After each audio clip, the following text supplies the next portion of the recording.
on a green line train in a blue-collar town. I'm not quite ready to be this far underground. No fields to roam, nothing good left to breathe, and no one to tell me they still believe in me. You're swallowed by crowds, somehow always alone. You won't count here like you count back home. This American subway blues, never know how they're changing you. This is just where you sleep, but the city ain't your home. You can't grow roots in a field of rolling stones. You can't grow roots in a field of rolling stones.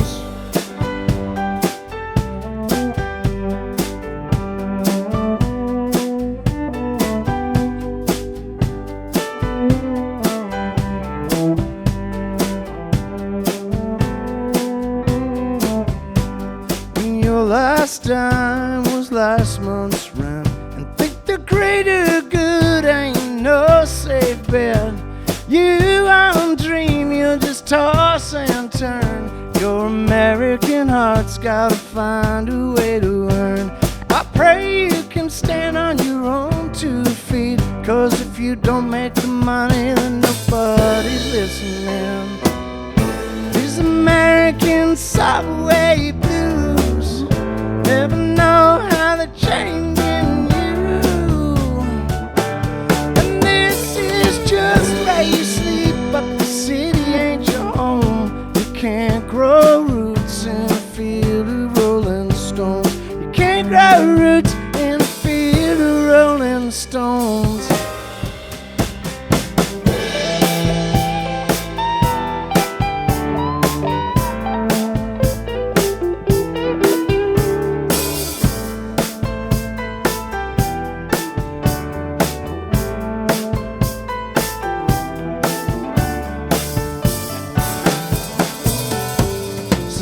Your songs in this New England town. This might be the place where your world gets turned around. Your big city dreams won't slide through the drains. Just roll through the tunnels on the tracks of this train. Just roll through the tunnels on the tracks of this train. This American subway blues, never know how they're changing. Just where you sleep, but the city ain't your home. You can't grow roots in a field of rolling stones. You can't grow roots in a field of rolling stones. Maybe we'll stop thinking like the rolling stones.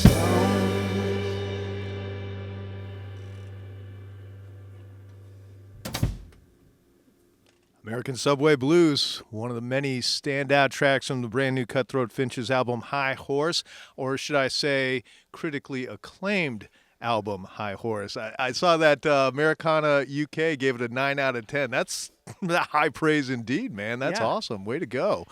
Yeah, you guys are getting a lot of love on that, and I think that kind of is the basis for this first question. You know, Americana UK. And I'm sitting here going, yeah, it's kind of Americana, but I hear a little bit of country, a little bit of blue. I mean, there's a lot of things going on with this record. Yeah. How do you describe your music? Well, I will say, too, the musicians I've worked with have changed a lot on this. And I actually thought about making this a solo record, you know, because I thought it is out of what I've done, you know, with Cutthroat Finches in the past. But I'd say the main part about it is that I really tried hard to steer away from my tendencies, which is guitar-driven, very, you know, Oasis, that just the music I heard when I was a kid, you know. And I really, it's like for the first time I was like, I want this to sound like it came from Fort Worth, like what people hear when they're in Fort Worth, you know, and try to just, it's the same songs, but like we arranged them, started them with Steve. So I feel like it's, you know, between Steve and then having a fiddle player down there, Tamara, and then involving cello and just leaving room instead of starting with guitar and already having so much space filled up. So it's really more of a process. I still feel like they're the same kind of songs. A few of them are definitely country, alt country, kind of in that indie folk zone. Sure. Americana is such a broad stroke; it's hard to tell, and it also depends on who's saying it as to what it even means. Down here, I don't know if it has as much meaning as it might in the UK. So Yeah. it's always funny how they hear it. But I feel like kind of an alt country vibe thing feels like the right thing for a lot of the songs on this record. Yeah, I'm hearing a little bit of Sun Volt and Yeah. Things like that in Yeah, here for that's exactly sure. right. So, but I would agree, it is a Fort Worth sounding record. Yeah. And, just looking back, I mean, I'm going to go way back a little bit here. Mm-hmm. And I know you actually worked at Bill's Records in Dallas a long time ago. Right. And you were listening to, like, you mentioned it already, Oasis and Happy Mondays and things like that. Yep. What are some of the bands, who are some of the artists that are influencing you these days? Oh boy, on the spot right there. Yeah, No, sorry. There's some bands like the Drop Teens that are kind of doing. I've really enjoyed watching the way, at least country music is perceived. Texas country music is kind of perceived because it's such a wider thing. Like Hayes Carl and some of the guys. I think Ryan Bingham, some of the guys, kind of junky cowboy rock stuff. That it's just such a new. It's so slightly different. I mean, if you just heard the music of any Ryan Bingham song, for instance, it could be an Oasis tune. It could be Noel Gallagher, big loud guitars. So it's just such a slight move out of that thing. And I guess I'm trying to. I think I would say the influence is more how we arrange it in the studio and trying to fight my tendencies and what it's not. Yeah. And almost like a process of subtraction of like, let's not do it this way and see where we land. you know? Yeah. I actually have this theory that all good Americana artists, and I use that term really broadly, like Yeah. we're talking about, started out as punk rockers. Yeah. And Yeah. I think, just based on what you said, I think that theory is holding well if Right. that's the case. So Yeah. while we got you here, can we get another tune from High Horse? Absolutely. This is a song called Come Undone. Dedicated to Palo Duro Canyon.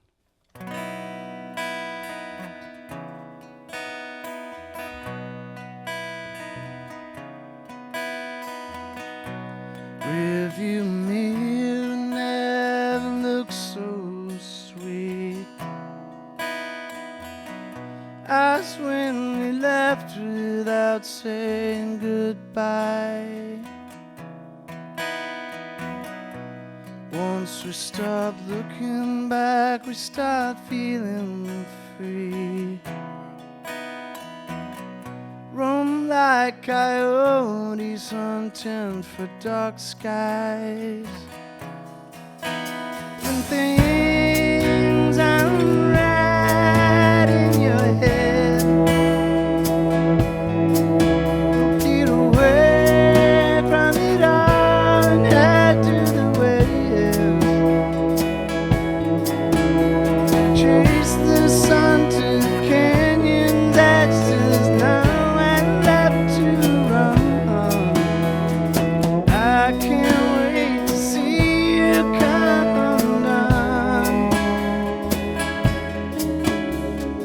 I can't wait to see you come undone.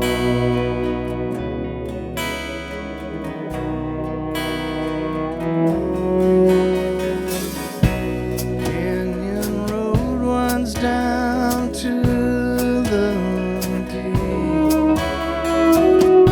Under the blackberry held in starlight,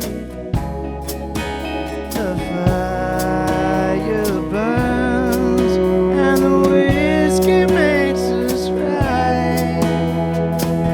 Start to release ourselves to a higher light. When things aren't right in your head, get away from it all and head to the west. Chase the sun to the canyon's edge till there's nowhere left to run. I can't wait to see you come undone. I can't wait to see you come undone. I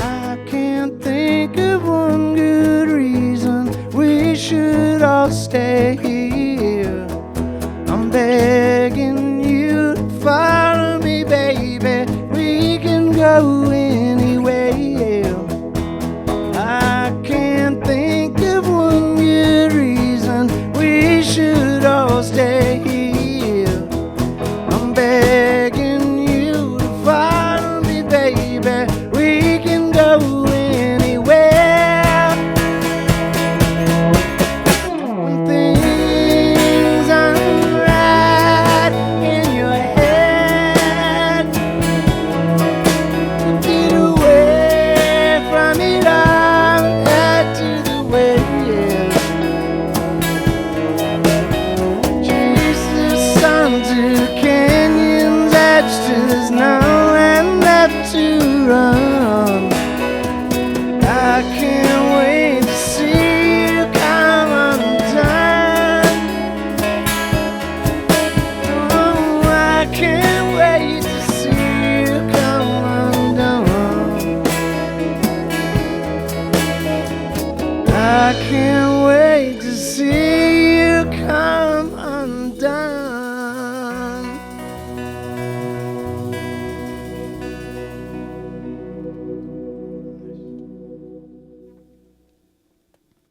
Cutthroat Finches and Come Undone live at the KXT studios, part of a live session. Now, you did dedicate that to Palo Duro Canyon. What's the reason behind that? You know, you're when we were talking about like what influenced a lot of road trips, that were happening, and going camping and going out and seeing the West and the Southwest and everything like that during the time I was writing a lot of this music.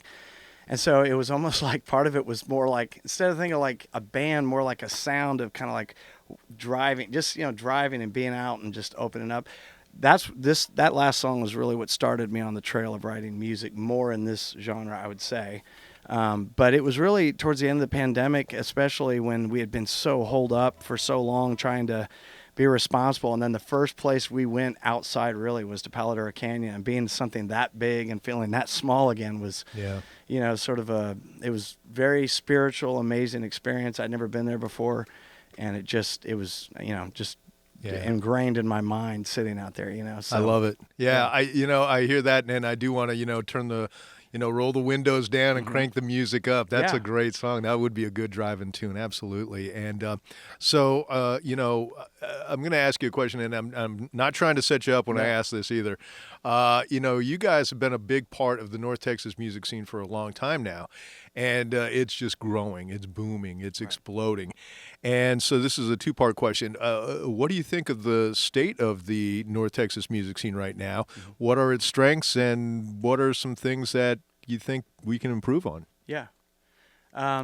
It's funny, whenever I feel like I always get myself in trouble whenever I speak on the as the spokesperson for North Texas. But I would say this. I would say that it came back a lot slower than I think a lot of people did. I mean, including the bar scene. I was an owner in Mass, one of the venues on the south side of Fort Worth that shut down. It just didn't. We really thought there would be this resurgence, but it has slowly come back over the years. And there's been, like, even our album release, I remember talking to several people that had been around, and it just felt more like a community again. And it's been a long time for that, When I started, where we had that opening release was where Lola's Saloon was. I had all of my album releases had been on that stage. Nice. And what attracted me to Fort Worth in the first place was that community vibe. It really was a collaborative community vibe. I mean, all these guys are playing in different bands and have played in different bands over all those years, really, the whole time.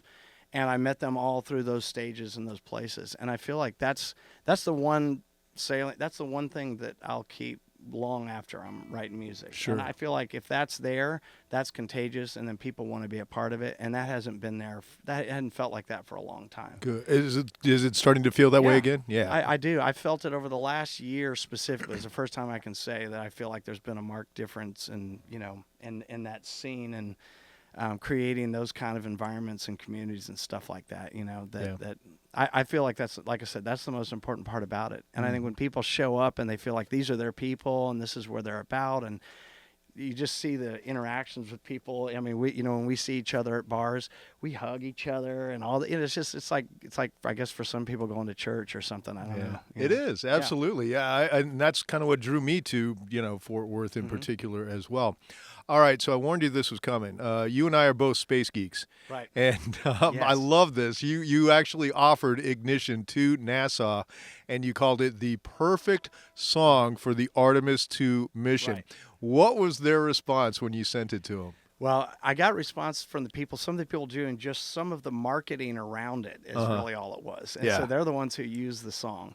And but the initial, because the album is called Innovative Moon Disaster, and there was so much deep fake AI, like people that moon deniers, all that nonsense. So I think they just, NASA at first probably thought it was just more of that, Right. And I don't think NASA works with a lot of rock bands on collaborative projects necessarily, but their marketing people, were willing to use it. And I think it was the first time.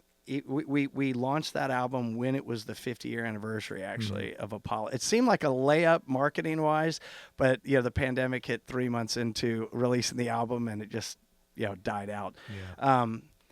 But that was just a concept album, just trying to imagine going through what they went through, the pressure and everything. It was just going to be one song about the speech, Innovative Moon Disaster, which had just been digitally archived, kind of come out of nowhere. Nobody had seen it since it was written. It just got buried.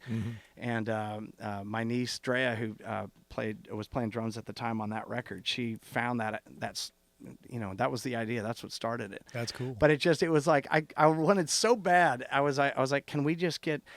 I was maybe a little cocky, maybe too much whiskey, but I literally sent it to Buzz Aldrin's. I tried to get him to read the speech at the end, Yeah. I thought, just why not? Why not ask? You know what I mean? You never know. Yeah. But again, I think when they saw that speech title, like, no thanks. Yeah. I didn't even get a no thanks, but that's okay. I'm not mad at Buzz. Yeah. Well, there's great footage. If you want to see what this looks like, you've got it on your Facebook page, and it's beautiful footage. That is for sure. So let's talk a little bit more about High Horse, though. Yeah. You actually hand-delivered it to my house, before it even got released, and I thought, man, this is just a great record. But the email thread that you and I had going on before this interview, I love how you summed it up. You said this album's got a lot of bad choices and a lot of good choices too. Yeah. So being a songwriter, is there a little bit of Sean in all of these songs, or do you just ever completely create a different character? How do you go about putting this thing together? Well, and that's where I had trouble, thinking, when I started Cutthroat Finches, I didn't want to sound like I was kind of done over the singer-songwriter stuff I had written, it's so personal. And I always get the advice from people pull out a little bit on your songwriting, pull back just enough to where people can relate to it. Don't make it quite so personal. And but this record, I really did the absolute opposite. I mean, these are so specific. Yeah. And I would say, half of the songs I write have parts that definitely, my wife is a huge part of the lyric writing in terms of just shared experience, and it's woven into so many things. Even if the song doesn't really have anything to do with us, and it may not even be a love song, it's some part of our life that gets drawn in there. So it is very, very personal, very real stuff. It's not abstract. I mean, that was what was fun about the Moon Disaster album, is it was totally abstract. I could just imagine it. I didn't have to pour my guts out to get the lyrics or the feeling. But this record was, pouring guts out, songwriting, and just kind of, it's really, for me, it's kind of like tattoos and songs. Hopefully will help me to remember not to do some of the same stupid things again, but doesn't always work. But, you need those reminders every now and then, don't you? Yeah, exactly. Right it's on. It's got to be in the mirror on tattoos. It's got to be on the radio. It's got to be everywhere. It's like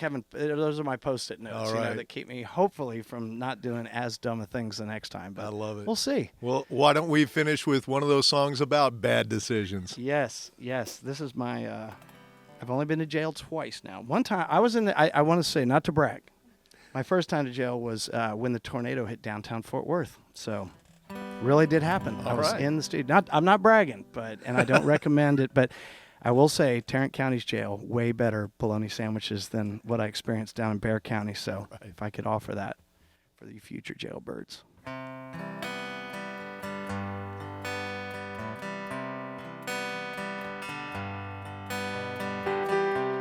Skyline's blue, but it's turning gray.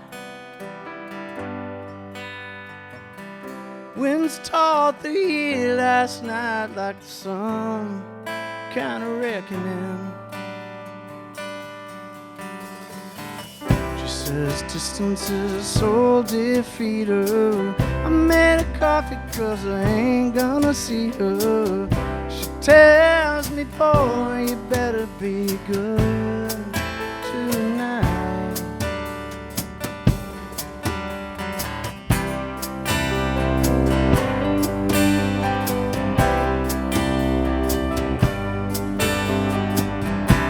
Traveled down in San Antone, consequences unbinding again hard. Lights flashing with a start, you're thinking you knew better, but you know what you deserve. Whatever's coming, you hope it comes quick.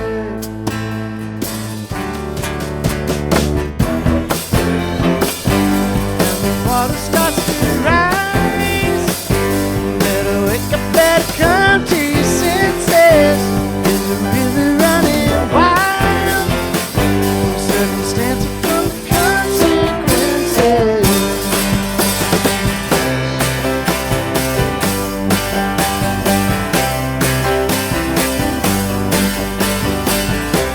Sleepless nights held by a corner toss fate. Fear drifts overhead like rain through suitcase. Man, they really couldn't make you feel cheaper. Cut you down then and make you a believer. Devil swings heavy and forever burn. Her last words linger in my head. In these two hands she holds her everything.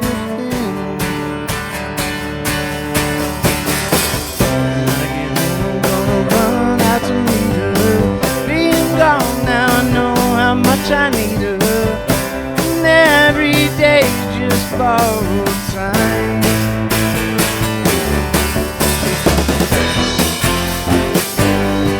Water starts to rise. Better wake up, better come to your senses.